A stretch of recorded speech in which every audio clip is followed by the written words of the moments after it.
On va exprimer un calcul d'une horloge analogique composée bien sûr de 3 aiguilles, l'aiguille des minutes, l'aiguille des heures et l'aiguille des secondes. Et on va essayer de faire un calcul pour se dire quand est-ce que l'aiguille des minutes et l'aiguille des heures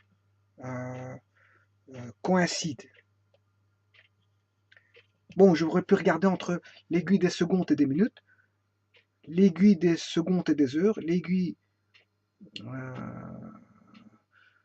voilà, c'est pas ce que je vais faire, mais je vais regarder la coïncidence entre l'aiguille des minutes et des heures.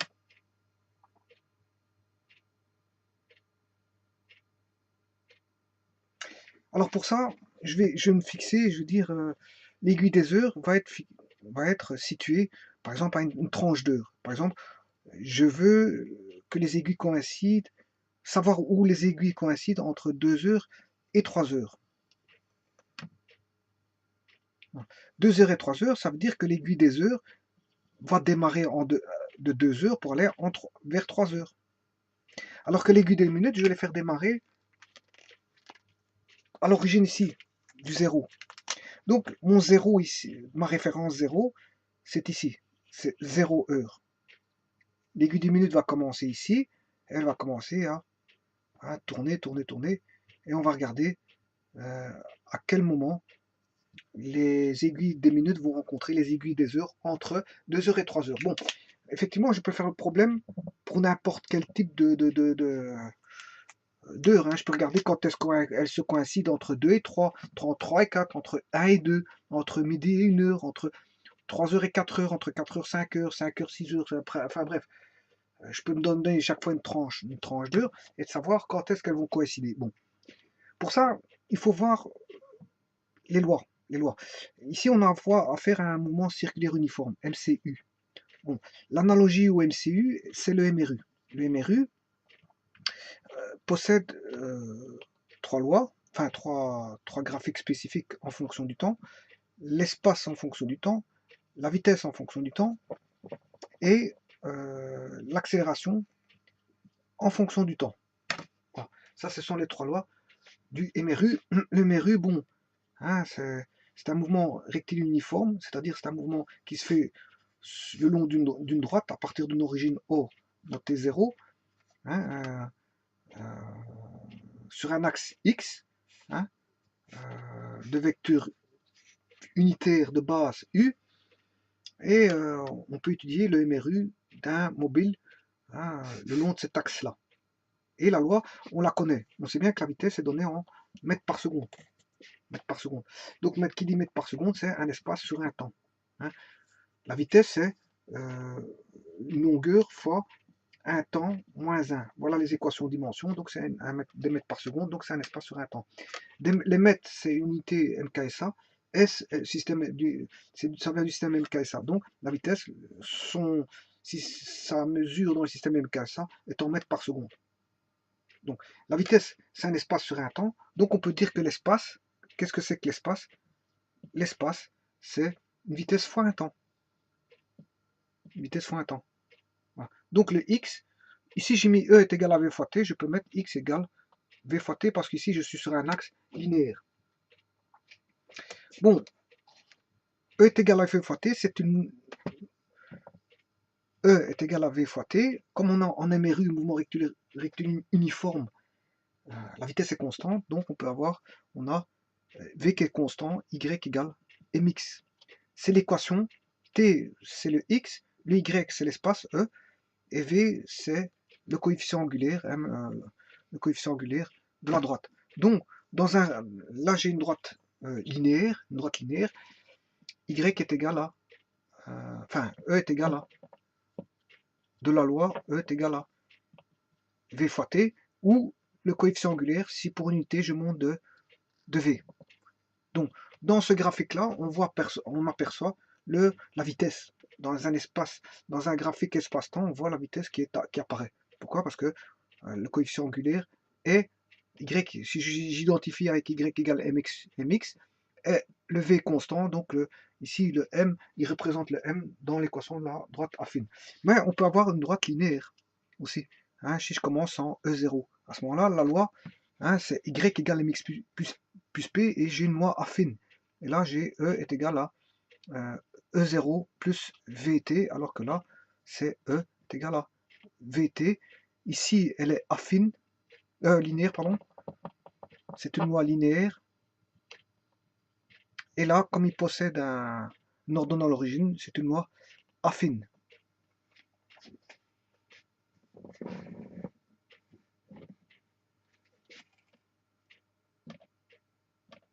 Ah.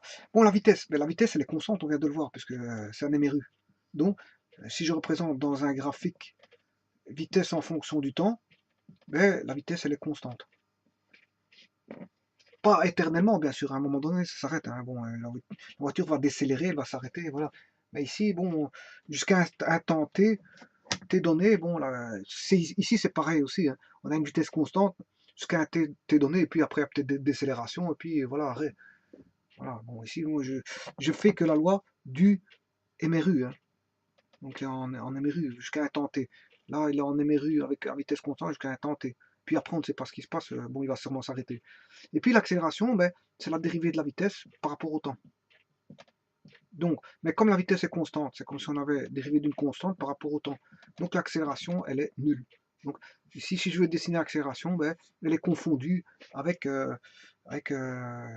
l'axe des t, des temps. Donc on a trois lois. Là, la vitesse, elle est constante. Et là, l'accélération, elle est nulle.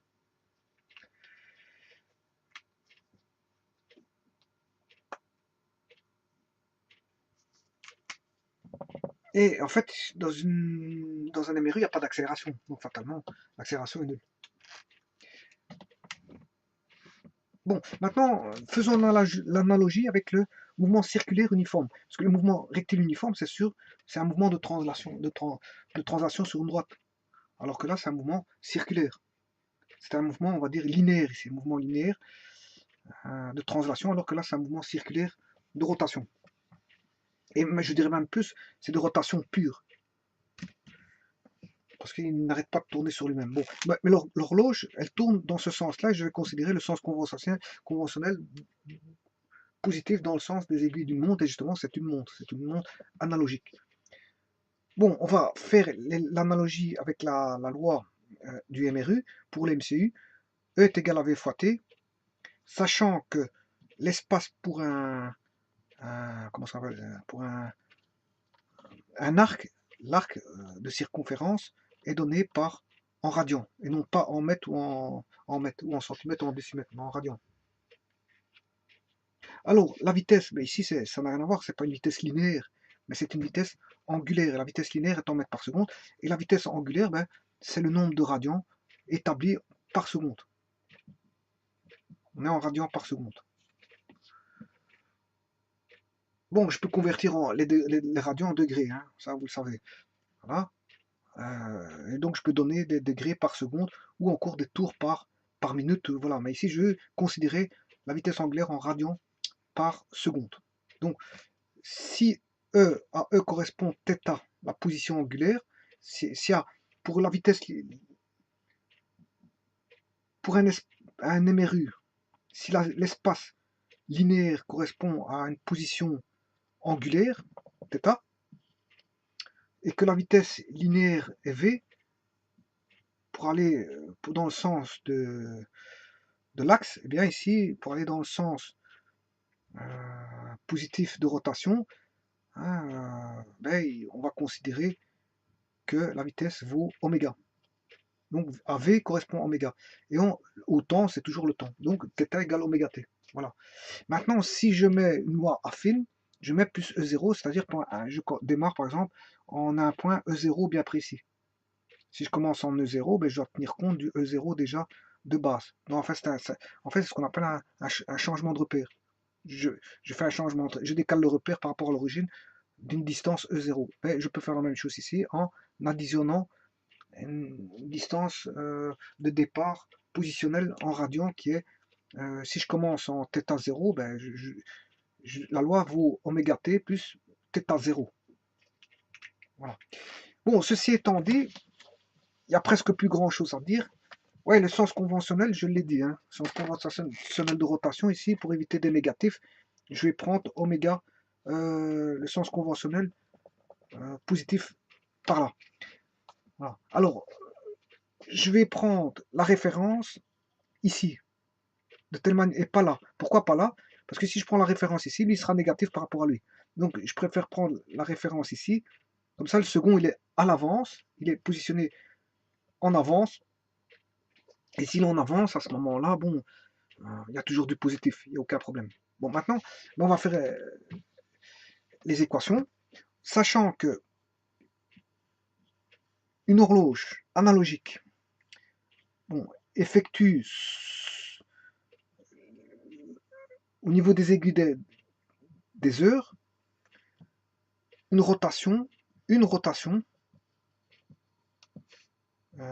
en 12 heures.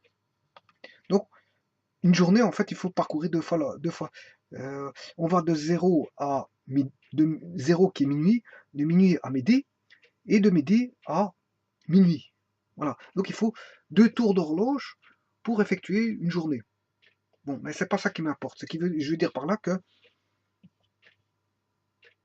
il faut un tour, une rotation complète des aiguilles des heures pour effectuer 12 heures. Mais une rotation, c'est aussi 360 degrés. Donc, une heure, c'est quoi? Une heure, ben, c'est 360 divisé par 12 cadrans d'heures, 12 triangles d'heures. 1 douzième, 2 douzièmes, 3 douzièmes, 4 douzièmes, 5 douzièmes, 6 douzièmes, 7 douzièmes, 8 douzièmes, 9 douzièmes, 10, 11 et 12 douzièmes. J'ai 12 douzièmes de cadran. Donc, pour aller de 0 à 1 heure, ben, ici j'ai 360 douzièmes. Là, j'aurai, ici j'ai 360 douzièmes. Là, fois 1, parce que c'est le premier triangle. Le deuxième triangle, c'est 360 fois 2 sur 12. Le troisième, 360 fois 3 sur 12, et ainsi de suite. Donc moi, comme je vais regarder combien vaut un triangle en degrés, ben, c'est 360 divisé par 12. Et 360 divisé par 12, ce qui fait 30 degrés. 30 degrés. Donc chaque cadran fait 30 degrés. 30 degrés, 30 degrés, 30 degrés, 30 degrés, 30 degrés, 30 degrés, 30 degrés, 30 degrés, 30 degrés, 30 degrés. J'ai 12 fois 30 degrés. Et 12 fois 30 degrés, ça fait bien 360 degrés. Voilà. Bon, ça c'est une donne pour mon calcul. Maintenant, je vais appliquer les lois. La loi, le θ, la position donnée par l'aiguille des minutes, et la position donnée par l'aiguille des heures, parce que ce sont les seuls deux qui m'intéressent, sachant que l'aiguille des minutes va démarrer à une référence 0. θ0 qui vaut 0. Par contre, l'aiguille des heures, elle est, comme on est entre 2 heures et 3 heures, je recherche entre 2 heures et 3 heures, ça veut dire que l'aiguille des heures va démarrer en 2 heures, ce qui fait 2 fois 360 sur 12, ce qui fait 2 douzièmes. Oui, parce qu'ici c'est 1 heure. 1 heure, 2 heures, 3 heures. Donc, le θ0 ici vaut 0 pour les minutes, hein, mais pour les heures, on a dit qu'on va chercher quand est-ce qu'il se coïncide entre la deuxième et la troisième heure. Donc dans cette tranche-là, donc entre 2 et 3 heures. Mais donc ça veut dire que le θ0 de l'aiguille des heures va démarrer en 360 fois 2 sur 12, qui fait 360. 2 douzièmes fait 1 sixième. 360 divisé par 6, ça qui fait 60 degrés. Voilà. Donc, θ min des minutes. Mais c'est quelque chose plus 0 degré, alors que là, c'est quelque chose plus 60 degrés. Alors, c'est quelque chose, c'est bien sûr, vous l'aurez compris, c'est θ égale oméga t plus θ0, vous l'aurez compris. Hein. C'est y égale mx plus p. Voilà. Bon, mais la vitesse angulaire, elle vaut quoi? Ah, la vitesse angulaire, ah ben, il faut la chercher. Il faut la chercher. Il faut chercher la vitesse angulaire des minutes et la vitesse angulaire des heures. Bon. Alors, pour la vitesse angulaire des minutes, bon, on sait bien que pour effectuer une heure, l'aiguille des minutes, pas confondre l'aiguille des secondes, hein, parce que l'aiguille des secondes, en une minute, elle fait un tour. Hein, 1, 2, 3, 4, 5, 6, 7, en 60 secondes, elle fait... Je vais te ramener aux secondes, à l'unité de seconde. Hein, parce en MKSA, c'est le seconde. Bon, donc, les secondes, l'horloge parcourt, l'aiguille des secondes parcourt en une minute un tour. Bon, mais de toute façon, ça ne m'intéresse pas l'aiguille des secondes. Ce qui m'intéresse, c'est l'aiguille des minutes. Les minutes, bon, quand l'aiguille des secondes a fait un tour, ben, lui, il indique 1. Puis, quand l'aiguille des secondes fait encore un tour, l'aiguille indique 2. Autant dire que l'aiguille des minutes, elle va faire un tour en 1 heure. Le tour des minutes, elle va faire 1 heure. Donc, l'aiguille des minutes, la vitesse de rotation des minutes, c'est un tour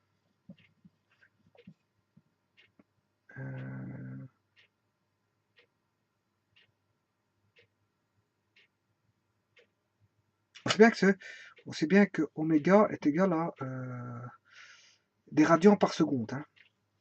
Voilà. Alors, un tour, c'est en 1 heure. Voilà. Et 1 heure, c'est 3600 secondes. Voilà. Voilà. Et il aura fait quoi 2 pi radians, qui est un tour. Voilà. Donc, un tour en 3600 secondes. Bon, et si je mets en degrés, 2 pi radians, c'est 360 degrés, divisé par 3600, ce qui veut dire que la vitesse angulaire, elle est des minutes est de 1 dixième. 1 dixième. 1 dixième du temps.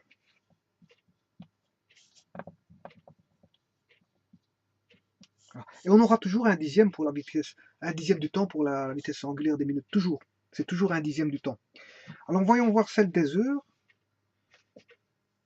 Celle des heures, c'est bon, oméga des heures, c'est des radians par seconde. Toujours. Hein. Bon, alors les heures, elles vont faire un tour. Un tour, c'est 2 pi radians. En combien de tours? En combien de temps? Un tour en l'aiguille des heures.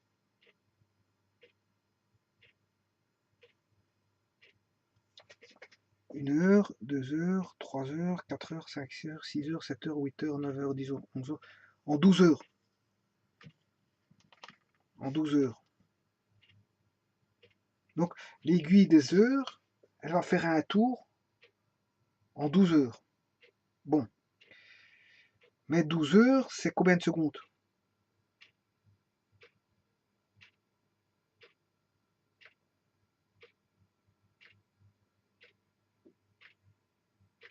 L'aiguille des heures. Donc 2 pi, c'est 360 degrés d'abord. Et 12 heures, c'est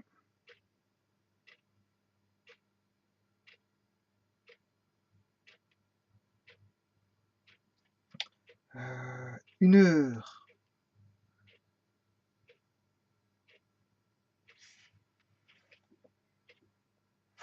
C'est 3600. 1 heure, c'est 3600 secondes fois 12. Voilà, 12 fois 3600. Voilà. Voilà. Donc, elle va faire un tour en 12 heures, l'aiguille des heures. Et 360 sur 3600, c'est un dixième. On retrouve 360, c'est un dixième. Voilà. Et 12 fois 10, ce qui fait 1 120e du temps. Voilà les vitesses angulaires, elles ont été trouvées. Les vitesses angulaires ont été trouvées. Donc je peux les représenter dans leur équation originelle de leur position. Donc θ min est égal à oméga des minutes plus θ0. Et là, c'est oméga des heures plus θ0, son θ0 qui est 60 degrés.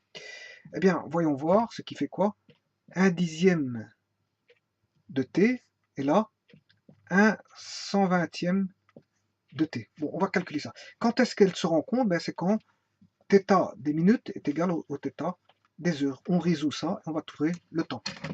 Donc, on va écrire ceci. Oméga minute, des minutes, c'est 1/10 de temps plus 0. Ben, plus 0, ça n'interfère pas.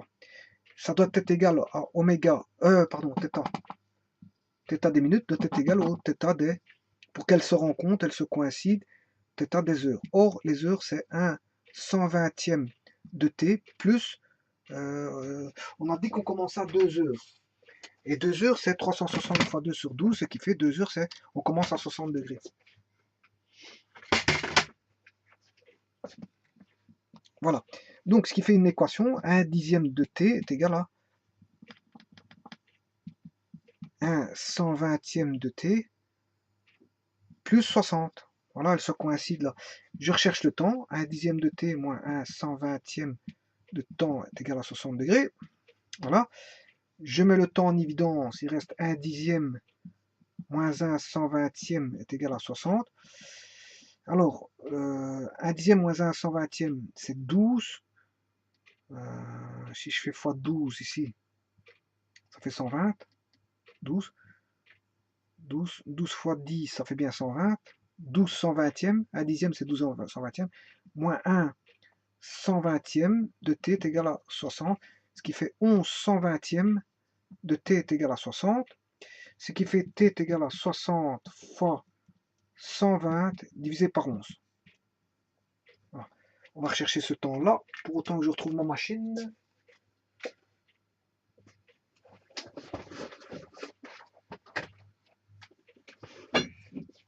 Voilà. Donc ce qui fait 60 fois 120 divisé par 11. Voilà.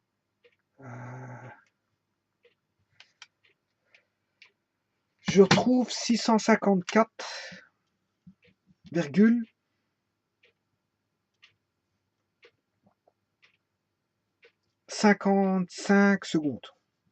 Voilà. Là, la réponse est là. 654,5. Bon. Donc en fait, là on peut redessiner.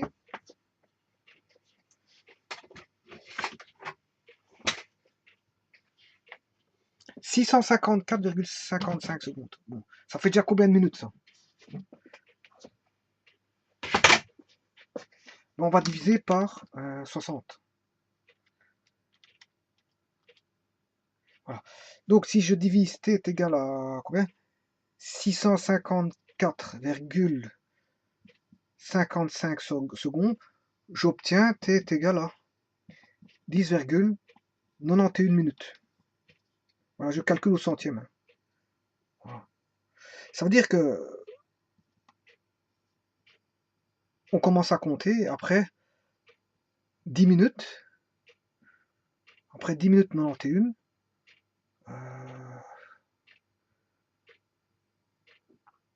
Après 2 heures, bien sûr. Hein, parce que c'est 10 minutes après 2 heures. Hein, donc après 2 heures, après 10 minutes, ben, l'aiguille des secondes, des minutes et des heures vont se coïncider. Donc en fait, c'est à 2 heures et 10,91 minutes. Bon, si je veux savoir combien de secondes, ben, c'est 10 minutes. Dans 10,91, j'ai 91 centièmes de minutes. Pour avoir en secondes, je fais x 60. Voilà, et j'ai, là, c'est après 10 minutes. Hein, et 54 secondes. 91 centièmes, c'est 54,54 secondes. Voilà comment on traite un problème de croisement